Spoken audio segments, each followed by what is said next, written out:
પ્રકાશ દેવાન .inના પ્રકાશ દેવાન આપણી સાથે જોડાઈ ગયા છે. પ્રકાશભાઈ, ઘણું સ્વાગત છે. અને આપણે ઘણા બધા રેડ દિવસો જોઈ રહ્યા છે અત્યારના માર્કેટમાં.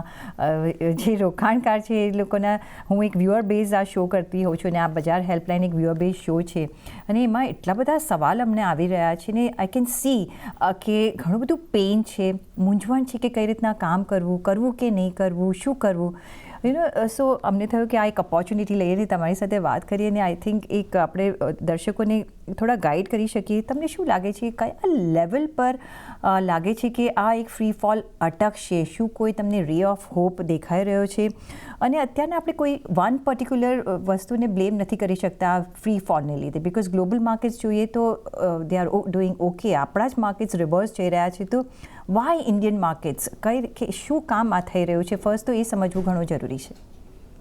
No, absolutely, Niti. So thank you for having me on the show.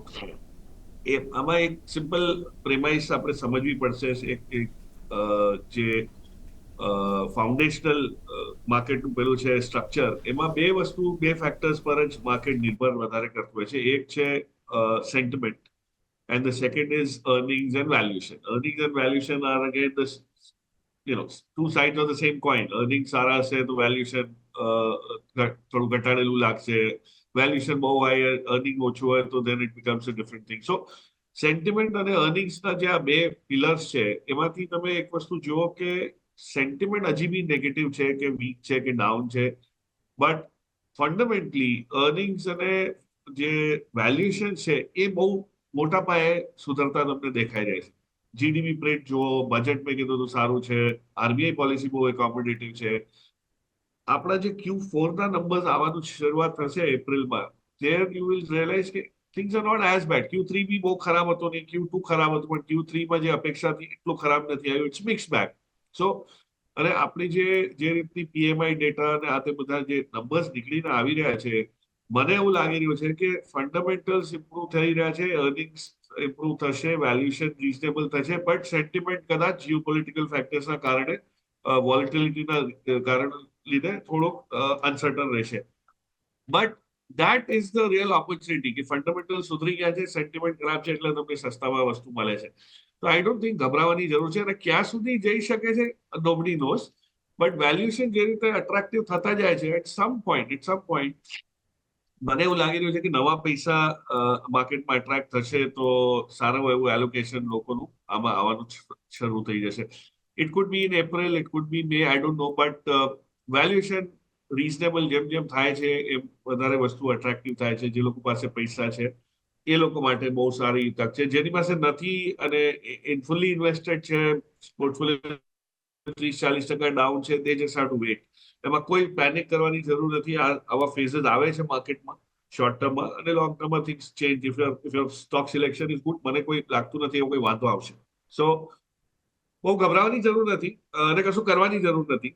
Panic તો બિલકુલ નહીં કરવાનું, પણ પૈસા હોય તો તમે એડ કરી શકો quality names at reasonable prices. Ji પ્રકાશભાઈ, યસ, જેની પાસે પૈસા હોય એ વાંધો નથી, પણ આપણે એક મેજર વર્ક જોઈ રહ્યા છે કે આઈ થિંક જેમના જે રિટર્ન્સ છે લાસ્ટ વર્ષના એ આખા બધા ધોવાઈ ગયા છે, રાઈટ? અને એ જે વર્ક છે એ વધારે બ્રોડર માર્કેટ્સમાં કામ કરતો હોય છે, અને ત્યાં તો આપણે ખાસું એવું ધોવાણ જોયું છે. તમને શું લાગે છે કે હજી પણ આ મિડ કેપ સ્મોલ કેપમાં કેટલું હજી પણ આપણે ડાઉન ટુવર્ડ્સ જોઈ શકીએ છીએ ફોલ?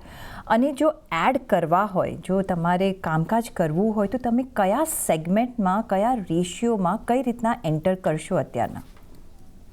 સો મિડ કેપ સ્મોલ કેપમાં જે ધોવાણ આવ્યું છે એનું કારણ છે કે ઘણા બધા લોકો પ્રોફિટ પર હતા, એમટીએફની ફેસિલિટી અવેલ કરેલી હતી, અને હવે એ બધું તમારે ઇવન આઉટ થતા જે એક્ઝિટ કરીને લોકો નીકળ્યા છે, લોસ બુક કરીને, પ્રોફિટ બુક કરીને, એના લીધે એક સ્તર એવો આવી ગયો છે જ્યાં તમને એક સ્ટેબિલિટી આવતી કદાચ દેખવાની ચાલુ થાય. નિફ્ટી અને મિડ કેપ સ્મોલ કેપની કોઈ નિસ્બત નથી. Nifty is doing its own thing. નિફ્ટીમાં એફઆઈના એક્ઝિટ્સના લીધે વધારે દબાણ છે. Mid cap small cap micro કેપ્સમાં રિટેલ પાર્ટિસિપેશનની અછતને લીધે દબાણ છે. આજે તમે જુઓ તો બહુ લો વોલ્યુમ્સ પર માર્કેટ પડી રહ્યું છે. What does it tell you કે લોકોને બાઇંગમાં હજી ઇન્ટરેસ્ટ નથી, કે સેલિંગ જ બહુ વધારે પડતું નથી આવતું. So when there is no buying interest, થોડું ઘણું સેલિંગ આવતા બી અસર પડે છે સ્ટોક્સના પ્રાઇસ પર. That is exactly what is happening. જે સ્માર્ટ ઇન્વેસ્ટર છે એ લોકો બી રાહ જુએ છે કે ભાઈ જે બેઝ ક્રિએટ થઈ જાય, જે જેટલું નીચે થવાનું જે થઈ ત્યારે આપણે લઈએ. And that would probably be, as I said, it could be in April, it could be in May. ક્યાં લગાડવા જોઈએ પૈસા? બેન્કિંગ સેક્ટર એક બહુ જ, મને તો એવું લાગે છે કે જે રીતે એચડીએફસી બેંક, કોટક બેંકના વેલ્યુએશન છે, જે બિહેવિયર છે, કદાચ માર્કેટ ચાલુ થશે ઉપર આવવાનું અને એ પહેલા થશે, લાર્જ કેપમાં મુવમેન્ટ વધારે આવશે. You will see a very good strong move in all these names. સિમેન્ટના તમે પ્લેયર્સ જુઓ. સિમેન્ટમાં આજે અલ્ટ્રાટેક કે કાલે શુક્રવારના દિવસે થોડુંક એમાં દબાણ હતું because of the new expansion into cables and wires, પણ આજે રિકવરી પાછી આવી ગઈ છે બીકોઝ પીપલ રિયલાઇઝ કે આ બધી વસ્તુઓ ટેમ્પરરી છે. જે ગ્રોથ છે એ તો કાયમ જ છે.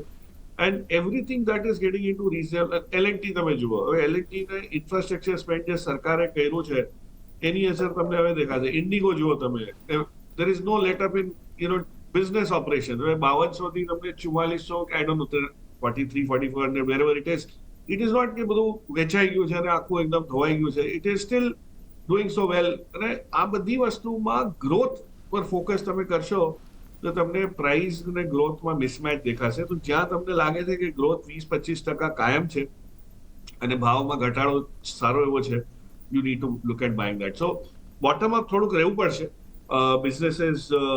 અને એક બીજી વસ્તુ કે ઘણા બધા બિઝનેસ જ્યાં સ્ટોક્સ જ્યાં વેલ્યુએશન બહુ એક્સપેન્સિવ હતું, ફોર એક્ઝામ્પલ કેબલ્સ એન્ડ વાયરલેસમાં તમે કેબલ્સ એન્ડ વાયરના પ્લેયર્સ જુઓ, કેઈઆઈ છે, પોલીકેબ છે, બધામાં ઘટાડો આવ્યો છતાંય એ લોકો 60, 64, 65 ના પી પર છે. સો વિચ ઇઝ એક્સપેન્સિવ.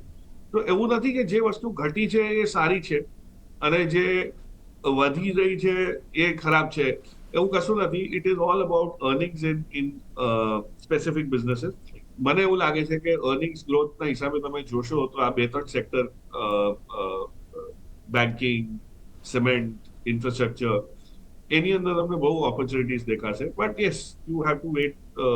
થોડોક લાંબો સમય ઇન્વેસ્ટ રહેવું પડશે વળતર મેળવવા માટે. જી પ્રકાશભાઈ, ફ્યુ ક્વેશ્ચન્સ જે મને આજે બી આવ્યા છે અને over the period of last 10 દિવસમાં આવ્યા છે, અને તે તમને જણાવશે કે શું સેન્ટિમેન્ટ્સ છે અત્યારના ઇન્વેસ્ટર્સના. લાઈક જિગ્નેશ બારોટ એ અમને કહે છે કે આપણે સ્ટોક્સ માટે તો રોજ વાત કરીએ છીએ, પણ ટેકનિકલ અને ફંડામેન્ટલી આપણું માર્કેટ ક્યારે મજબૂત થશે, ક્યારે એમ કહી શકાય કે હવે માર્કેટમાં મંદી પૂરી થવા આવી છે, કોઈ એવા સાઇન્સ એન્ડ સિગ્નલ્સ આપણને જોવા મળશે?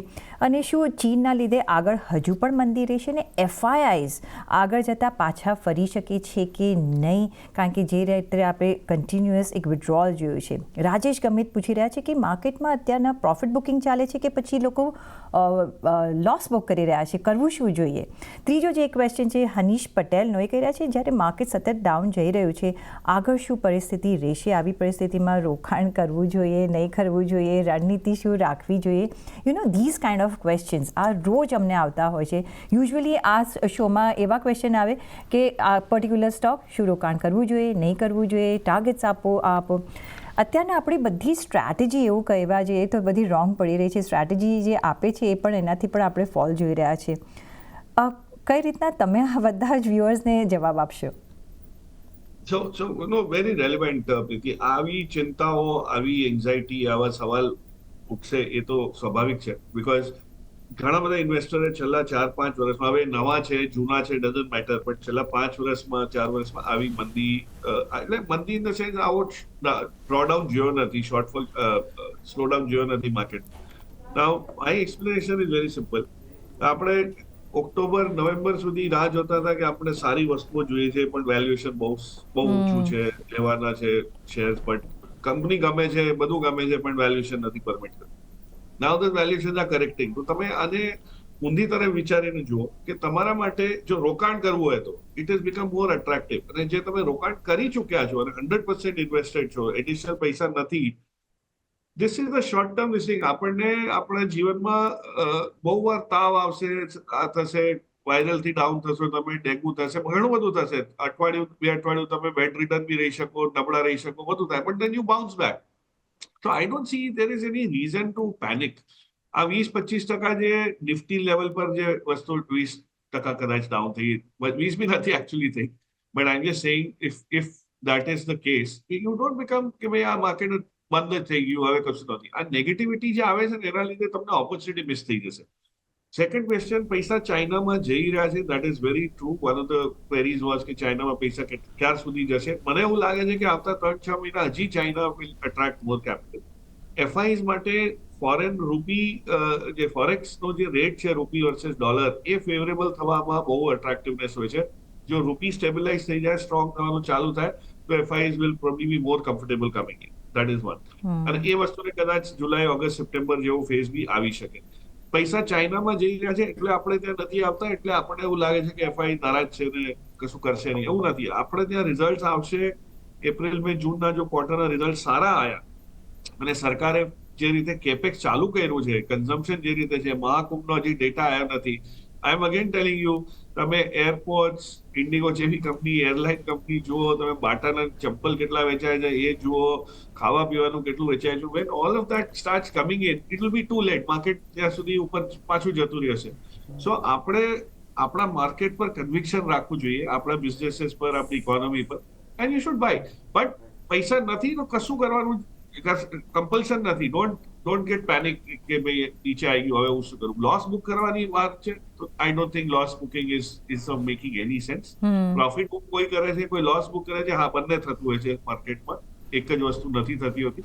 But I don't think there is absolutely any panic. In fact, હમણાં રિસર્ચ કરવી જોઈએ તમારે કે કયા બિઝનેસીસ સારા છે, રીઝનેબલ વેલ્યુએશન પર મળી રહ્યા છે, તમારો થ્રેશોલ્ડ શું છે કે આ લેવલ પર આવી જશે તો હું લઈશ. એ બધું કરવાની જરૂર છે, rather than worry about the market and look at the index. Prakashbhai, just to add on to this question, જે તમે કહ્યું કે જે મહાકુંભનું અહીંયા એક મહા ઇફેક્ટ મળવાની છે, અને I was talking to a person yesterday who is in aviation industry, અને એ કહેતા હતા કે you'll be surprised when the numbers come, અને એ loss making may be aviation industry છે, પણ you will be surprised that they will be making a profit this year. એટલી ઇફેક્ટ આપણે જોઈશું. જ્યારે નંબર્સ આવશે ત્યારે હું ફરીથી મેન્શન કરીશ કે હું આ કાઉન્ટર માટે વાત કરતી હતી. પણ જ્યારે અત્યારના આપણે જે સિચ્યુએશન પ્રકાશભાઈ જે જોઈ રહ્યા છે, શું તમને લાગે છે કે કોઈ આપણને ક્યુઝ મળશે કે ઓકે, નાવ મંદી ઇઝ ઓવર અને હવે વી કેન સી એન અપસ્વિંગ? શું એવી કોઈ સિગ્નલ્સ માર્કેટ આપે છે? So advanced decline ratio is a very good indicator. એ જ્યારે ઇક્વલ થઈ જશે એમની, so what it means is કે જે લોકોને એક્ઝિટ કરવું છે એ એક્ઝિટ કરે છે એટલે તમને ડિક્લાઇન મળી રહ્યા છે. પણ જે લોકોને નવી વસ્તુ લેવી છે કે પોતાના પોર્ટફોલિયોમાં ઉમેરવી છે એ એડવાન્સીસમાં આવી જશે. So when advanced decline becomes close to 1:1, that is the time when market is stabilized. તમને એક દાખલો આપું. HNI છે કે કોઈ ફેમિલી ઓફિસ છે કે કોઈ PMS છે જેની પાસે આજે કેશ છે, હવે એ લોકો જ્યારે લેશે તો certain stocks which they will buy, જેમાં કોઈ સેલર જ નથી હવે, બીકોઝ સેલિંગ બધું પતી ગયું છે એટલે વેલ્યુએશન નીચે આવી ગયા છે, you will C advances that. એટલે નંબર ઓફ એડવાન્સીસ આપણે જે NSE ના જોઈ રહ્યા છે આજે 1:7 છે, એડવાન્સ 1 છે, ડિક્લાઇન 7 છે. So that has to stabilise. એ સ્ટેબિલાઇઝ થશે અમુક દિવસો માટે, એક દિવસની વાત નથી કરતો, બટ આફ્ટર અ પોઈન્ટ તમને લાગે કે આ એક અઠવાડિયા 2 અઠવાડિયાથી આ સ્ટેડી રહે છે, આ રેન્જમાં રહે છે, that means the buying is come back. અને સ્માર્ટ બાઇંગ કોઈ તમને ઇન્ડિકેશન નહીં આપે, બીકોઝ કોઈને બી રસ નથી કે તમને પહેલા કહીને કે હું આજે લેવાનો છું, રાઈટ? ભાવ વધારીને લેવાનો કોઈને ઇન્ટરેસ્ટ નથી હોતો. So people will keep buying good things. એ કાઉન્ટર્સ જુઓ જ્યાં વોલ્યુમ પિકઅપ છે અને પ્રાઇસ ઇન્ક્રીઝ છે. Very easy to make statistically. હવે તો AI ટૂલ્સ એટલા આવી ગયા છે કે ખાલી તમે સ્ક્રીન કરી રાખો કે વોલ્યુમ ક્યાં છે અને પ્રાઇસ ઇન્ક્રીઝ ક્યાં છે, અને see the trend viz the last 60 days or 50 days, automatically તમને બિલ્ડઅપ દેખાશે. So it is going to happen. હવે મને એવું નથી, ખાતરી એ નથી કે આ માર્ચમાં થઈ જશે કે એપ્રિલમાં થશે. જનરલી સ્પીકિંગ એપ્રિલમાં બાઇંગ વધારે આવતું હોય છે, because new financial year, people have book losses in the previous financial year. તમે એક વસ્તુ વેચી, લોસ બુક કર્યો, ટેક્સ સેટ ઓફ કર્યો, અને એ જ વસ્તુ તમે એપ્રિલમાં પાછી નવી લીધી, એટલે એ નવા સરે લીધી. સો that is something which could likely happen, but એમાં ઓપોર્ચ્યુનિટી બધી બહુ મળશે. I don't see any reason why hotels, aviation, consumer stocks will not do well. ઓટોમાં કદાચ સ્લો ડાઉન થઈ રહે, બની શકે. પાવર એન્ડ રેલવેમાં, પાવર બી નોટ ઓલ, બટ રેલવેમાં કદાચ ઓવર પ્રાઇસ નતા બધા, તો કદાચ થોડાક ધીમા પડી શકે, but there is no reason why growth can stop. જી. સરકાર જે રીતે સ્પેન્ડિંગ કરી રહી છે એની અસર તમને દેખાશે, પણ એક ક્વાર્ટર 2 ક્વાર્ટરના લેગ છે. ઓકે, તો નો રીઝન ટુ પેનિક જસ્ટ નાઉ, અને એ જ અત્યારના અમે વ્યૂ લઈ રહ્યા છીએ, એટલે જ અમે પ્રકાશભાઈને ઇન્વાઇટ કર્યા હતા. પ્રકાશભાઈ, ઘણો આભાર તમારો અમારી સાથે જોડાવા બદલ Thank you. અને આપના વેલ્યુબલ you. વ્યૂઝ અમારી સાથે શેર કરવા બદલ. આઈ હોપ કે આ બધા સેન્ટિમેન્ટ્સ હવે થોડા એમના કૂલ ડાઉન થઈ જાય, નેગેટિવ સેન્ટિમેન્ટ્સ છે. ઘણો આભાર.